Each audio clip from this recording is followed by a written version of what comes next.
दिशा Ravi, Nikita Jacob और शांतनु मुलुक, इन तीन चेहरों में टूल किट के पीछे असली दिमाग जिसका है वो निकिता जैकब को ही बताया जा रहा है। ऐसा क्यों? इसे दिल्ली पुलिस की अब तक की इन्वेस्टिगेशन से आप समझ पाएंगे। दिल्ली पुलिस का दावा है कि टूल किट केस में निकिता जैकब कमिटेड ऑपरेटर, यानी इसका रोल सबसे अहम था और जो इसे मिला उसे पूरा करने के लिए ये पूरी तरह समर्पित थी। दरअसल 11 फरवरी को दिल्ली पुलिस स्पेशल सेल की टीम ने निकिता के मुंबई के घर पर तकरीबन 13 घंटे तक सर्च ऑपरेशन चलाया था। इस दौरान निकिता का electronic device Delhi police special cell की टीम ने सीज किया था। डिवाइस खंगालने पर काफी डेटा रिकवर हुआ, जिसमें निकिता की खालिस्तानी समर्थक MO धालीवाल की करीबी पुनीता से बातचीत, दिल्ली पुलिस की संदेह के दायरे में आए पीटर फेड्रिक से बातचीत, ये ऐसी बातचीत थी जिसके बाद दिल्ली पुलिस निकिता पर शिकंजा कसने की तैयारी में थी। निकिता की भूमिका को लेकर ऐसे दावों को क्यों गलत नहीं कह सकते, इसे समझने के लिए उन लोगों से निकिता की कड़ियों को जोड़कर देखना चाहिए जो लोग टूल किट केस में आरोपी हैं। जैसे इस मामले में दिशा रवि को निकिता जैकब ही लेकर आई, क्योंकि दिशा रवि ग्रेटा थनबर्ग को जानती थी, यानी निकिता ने दिशा रवि का इस्तेमाल ग्रेटा थनबर्ग के जरिए प्रोपेगेंडा फैलाने में किया। अब दूसरी कड़ी देखिए, निकिता जैकब एक ऐसे मेल का इस्तेमाल करती थी जो पोएटिक जस्टिस फाउंडेशन से जुड़ा था।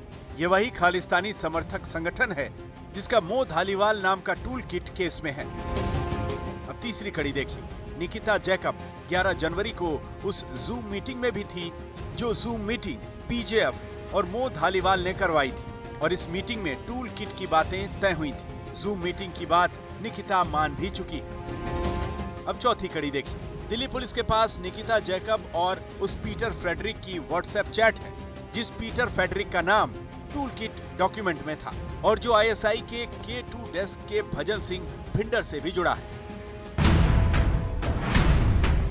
यानी टूल किट केस की जांच में हर दिशा में निकिता जैकब जरूर खड़ी दिख रही है। निकिता के बारे में ये सब जानकारियां उस डेटा से जुटाई गई हैं जो उसके घर में सर्च के बाद जब्त डॉक्यूमेंट्स और गैजेट से मिली।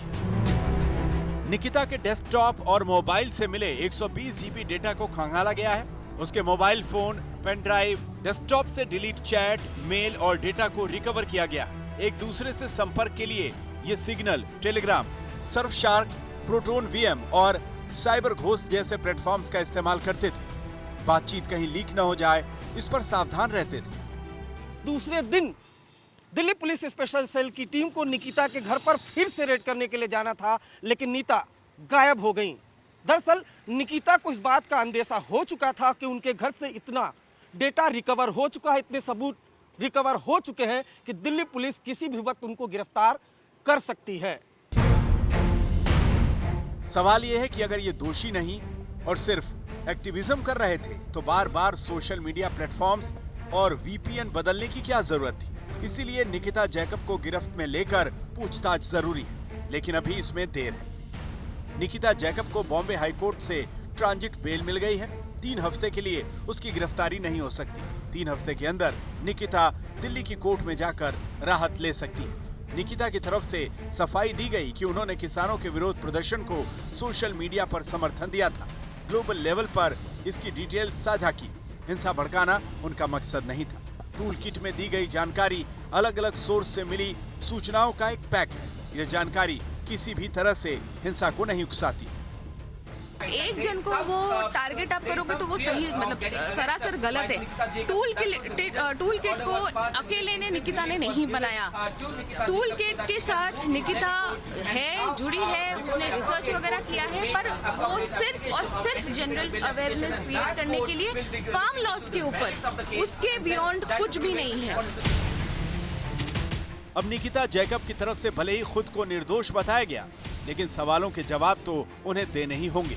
इससे वो बच नहीं सकती। टूल किट केस की जांच को अंजाम तक पहुंचाने के लिए निकिता सबसे अहम किरदार है। दिल्ली से अरविंद ओझा के साथ आज तक ब्यूरो।